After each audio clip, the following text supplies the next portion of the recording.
რაც უფრო მეტი დრო გადის სპეცრაზმალების წინააღმდეგ, სულ უფრო მეტი მტკიცებულება ხდება საჯარო. ძალადობის მრავალსაათიანი კადრების ობიექტური გაშიფვრის და პოლიტიკური ნების არსებობის შემთხვევაში ნიღბიანი პოლიციელების ვინაობის დადგენა შესაძლებელია. ამისთვის შესაბამისმა სამსახურებმა გომელაურის უწყებისგან შესაბამისი დოკუმენტები უნდა გამოითხოვონ. სადაც დეტალურად იქნება გაწერილი ივანიშვილის შინაგან საქმეთა სამინისტროს დანაყოფების განლაგება და მოქმედების ტრაექტორია. თუმცა ამ დრომდე ეს არავის გაუკეთებია. შესაბამისად, პირველი ძალადობიდან 24 დღესაც დაკავებული არავინაა. სპეცრაზმალების დანაშაულებზე არ რეაგირებს არც ის სამსახური, რომლის პირდაპირ მოვალეობა პოლიციელების მიერ ჩადენილი დანაშაულების გამოვლენა და მათი დასჯაა.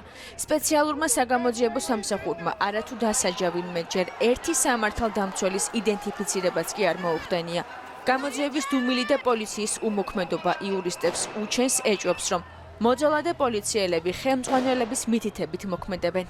რეაქციები და ესე ვთქვათ შექება, რომელსაც იმსახურებს სამართალდამცავი უწყება აი ამ პერიოდში პრემიერ-მინისტრის მხრიდან, პარლამენტის წევრების მხრიდან. არც ერთი სიტყვა იმასთან დაკავშირებით, რომ ვინც გადააჭარბა უფლებამოსილებას, იგი უნდა დაისაჯოს. მათგან ნაცვლად იმისა, რომ პასუხს თხოვდნენ აი ამ უფლებამოსილების გადაჭარბებისათვის, ყოველდღე გვესმის, რომ რაღაცა ტაში, მადლობა და ასე შემდეგ, რა თქმა უნდა, ახალისებს. ამის თქმის საფუძველს იურისტებს მოძალადე პოლიციელების და სპეცრაზმელების მასობრივი დაუშველობის პრაქტიკა აძლევს. ისინი საგანგაშოდ მიიჩნევენ იმ ფაქტსაც, რომ აქციის მონაწილეების სასტიკ ცემაში მონაწილე მოძალადეებს ტანის ამოსზე არასდროს აქვთ ამოსაცნობი ნომრები ან სხვა მაიდენტიფიცირებელი ნიშნები, რაც სასტიკ დანაშაულებში მონაწილე პირების გამოვლენას შესაძლებელს გახდიდა. ეს არის მიზანმიმართული გარანტიები ამ პროცესებში ჩართული პირებისათვის, რომ ისინი არ დაისჯებიან და სწორედ ეს დაუსჯელობის სინდრომი კვებავს ყოველდღიურ რეჟიმში მასობრივი დემონსტრაციების დროს მოძალადე სამართალდამცავებს, რომლებმაც იციან, რომ მათ მიერ მოქნეულ წიხლს და მუშტებს შედეგი არ მოყვება. არ არსებობს ქვეყანა, სადაც პოლიცია არ აჭარბებს რიგ შემთხვევებში თავის უფლებამოსილებას და ეს განმასხვავებელი ნიშნები ზუსტად მაგიტო არის საჭირო. და ის რომ ჩვენ მარტო დარბევის კადრებს გვაჩვენებენ სხვადასხვა ქვეყნიდან, ეს არ არის საკმარისი. აუცილებლად უნდა გითხრა რა რეაგირება ჰქონდა იმ ქვეყნებში ასეთი ტიპის გადაცდომებს და ყველა განვითარებულ ქვეყანას აქვს ძალიან ძლიერი მექანიზმი გადაცდომის შემთხვევაში, დანაშაულის ჩადენის შემთხვევაში, ძალადობის შემთხვევაში, როგორ სჯიან აი ამ დანაშაულის ჩამდენ პირებს. ეს კადრები ამის პირდაპირი დადასტურებაა მასალაში, რომელიც რუსთაველის გამზირზე სხვადასხვა დღესაა გადაღებული. ნიღბიანების აღჭურვილობაზე არსად ჩანს სპეციალური სანომრე ნიშნები, რომლის ტარების ვალდებულებაც ყველას აქვს. მაგრამ ამ მთავარ დეტალს აქციებზე შეგნებულად მალავენ. ეს მოცემულობა ახლა სპეციალურ საგამოძიებო სამსახურს იმის თქმის საფუძველს აძლევს, რომ მოძალადეების იდენტიფიცირებას ვერ ახდენს. შესაბამისად, გამოძიება ვერც ერთი მათგანის წინააღმდეგ ვერ იწყება.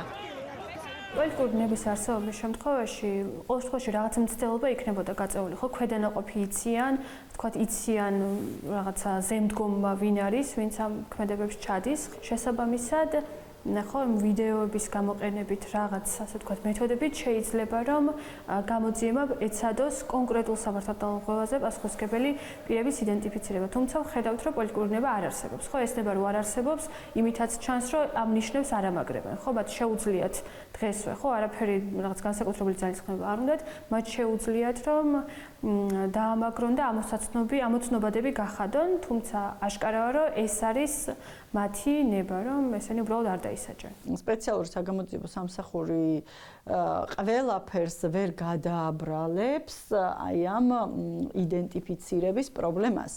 იმიტომ რომ ამ სამსახურიდან არ ჩანს მათ შორის არც ნება. თუ მას ექმნება გამოწვევები, პრობლემები იდენტიფიკაციის პროცესში უნდა გამოვიდეს და უნდა თქვას, რომ ამ ინფორმაციას მე არ მაწვდიან. ეს ნება არ არსებობს. სოფლიო მედია მოიარა თბილისში გადაღებულმა კადრებმა, თუ როგორ სასტიკად გაუსწორდნენ ნიღაბს ამოფარებული პოლიციელები მშვიდობიან დემონსტრანტებს. მათ შორის წინააღმდეგობის გაწევის უნარ დაკარგულ ახალგაზრდას, რომელსაც ორი პოლიციელის სახეში წიხლებს მთელი ძალით რიგრიგობით ურტყავდა. თუ კი რაიმე კანონი არსებობს ჩვენს ქვეყანაში დაწყებული კონსტიტუციიდან დამთავრებული აი არც კანონქვემდებარე აქტებით დამთავრებული საერთაშორისო აქტები, რომლებიც ჩვენ გვავალებს, რომ ადამიანის სიცოცხლეს ჯანმრთელობას უცეთ პატივით ყველა ეს შიდა თუ საერთაშორისო კანონმდებლობა არის დარღვეული სამართალდამცავთა ქმედებებთან მიმართებით. ნიღბიანების იდენტიფიცირების პრობლემა და სისტემური დაუსჯელობა სამოქალაქო საზოგადოებას კონკრეტულ კითხვებს უჩენს. იურისტები, რომლებიც სასტიკად ნაცემი ახალგაზრდების უფლებებს იცავენ, უსამართლობის განცდა აქვთ. რადგან რუსული რეჟიმი ციხეში არა მოძალად დაქირავებულ სპეცრაზმელებს, არამედ იმ ბავშვებს უშვებს, რომლებიც ქვეყნის ევროპული მომავლის დასაცავად ქუჩაში იდგნენ. მე შევხვდი დაახლოებით 20 მსხვერპლს და ყველა მათგანი თანაბრად უცითებს და ერთმნიშვნელოვნად, რომ მოძალადეები იყვნენ ნიღბიანი პირები, რომლებსაც არანაირი მაიდენტიფიცირებადი ნიშნები არ გააჩნდათ. შესაბამისად, აი ამ დაუსჯელობის სინდრომით ეს ადამიანები კვლავ საფრთხედ რჩება ყოველდღიური დემონსტრაციების დროს. რიგითი სპეცრაზმელების გარდა, იურისტები შინაგან საქმეთა სამინისტროს ხელმძღვანელი პირების სამართლებრივი პასუხისმგებლობის დაყენების აუცილებლობაზეც საუბრობენ, რადგან მათი განმარტებით უკანონო ბრძანებებს შინაგან საქმეთა სამინისტროს ის მაღალჩინოსნები გასცემენ, რომლებიც აქციაზე ხშირად არ ჩნდებიან, თუმცა ძალადობრივ მოვლენებს თვალს პარლამენტის მიმდებარე ტერიტორიებიდან ადევნებენ. იმდენად განგრძობითია ეს ძალადობის ფაქტები, შეუძლებელია აი ამ ძალადობებზე ინდივიდუალურად იღებდნენ გადაწყვეტილებას სამართალდამცავი ორგანოს თანამშრომლები. წარმოუდგენელი ამბავია. თუნდაც ინდივიდუალურად იღებდნენ გადაწყვეტილებას ამდენი დღის განმავლობაში, მენეჯერი, რომელიც ამ ყველაფერს უყურებს, ხო? თუნდაც ჩავთვალოთ სადღაც 1%-ით, რომ ბრძანების გამცემი არ არის, მინიმუმ ეს არის გულგრილობა, რაც ასევე არის სისხლის სამართლის დანაშაული. პასუხისმგებელი ჩინოვნიკების პასუხისმგებლობის საკითხი ივანიშვილის რეჟიმის პირობებში ფაქტია, რომ ვერ დადგება, რადგან ადამიანები, რომლებიც ძალადობის შემკვეთები ან წამხალისებლები არიან, საკუთარი დანაშაულების აღიარებას არ მოახდენენ. ამის დასტურია ისიც, რომ უმძიმესი მტკიცებულებების მიუხედავად არც ერთ ფაქტზე ფორმალური გამოძიებაც კი არ დაუწყიათ.